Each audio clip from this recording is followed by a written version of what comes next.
back out on the job site after a couple of weeks. We've let the masons get to work, get started on the foundation, start laying some block on those footers that we looked at, and we're going to take a look around, and I'm going to show you a few things, and we'll see what kind of progress they've made over the last couple of weeks.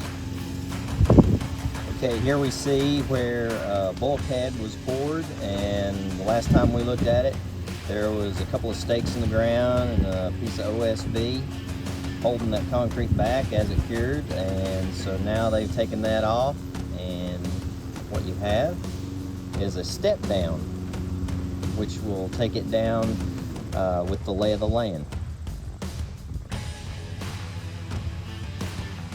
Okay, here's a part of the footer, and we're following the lay of the land.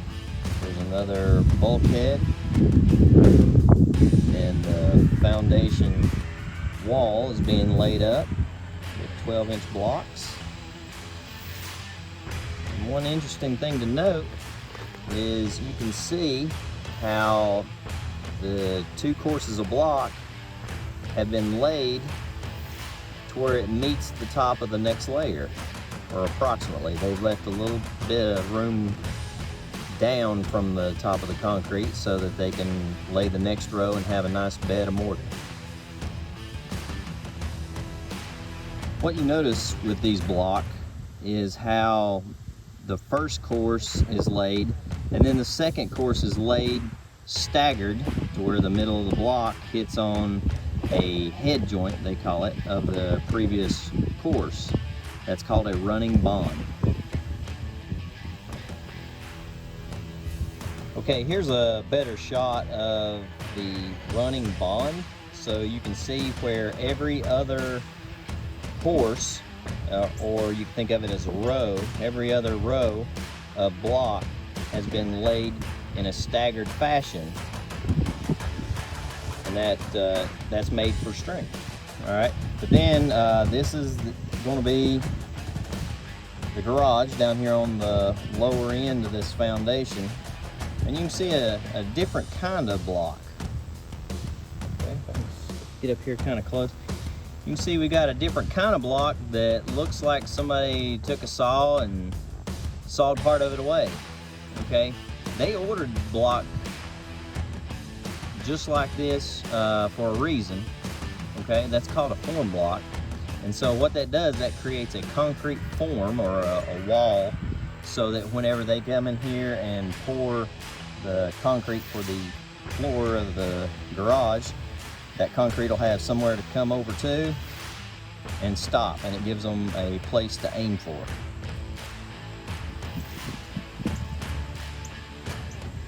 Here we have a long distance shot showing you how the foundation has come along and how the job site looks over the course of 2 weeks.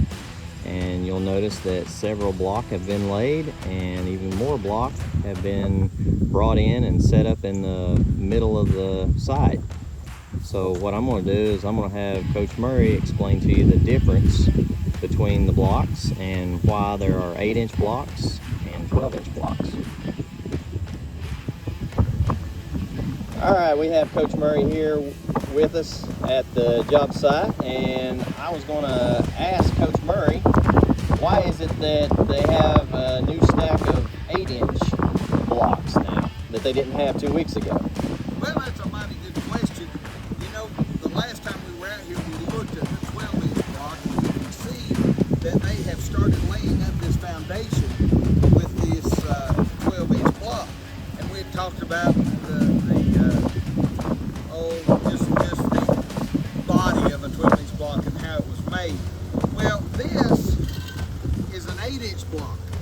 Now notice it's the same size on the face as the 12.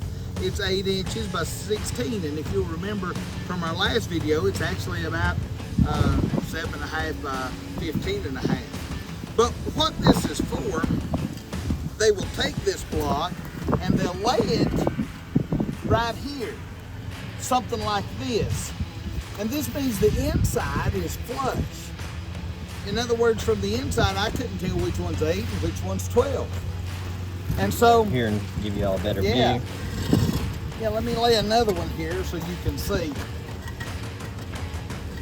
Okay, so I can keep those flush, and on the inside it'll look all the same. When I use the word flush, that means even. But on the outside, I have a 4-inch ledge. Now on this 4-inch ledge here, I can now lay brick. Brick is so heavy that it needs a foundation. Even though it's not a structural component, or rarely is used as a structural component, it's heavy enough that it needs a foundation. And so the weight of the brick will go down through this block and into the footing, and it gives us a good solid base for us to lay that brick on. And that's called a brick ledge. And so that's why they use both when they build.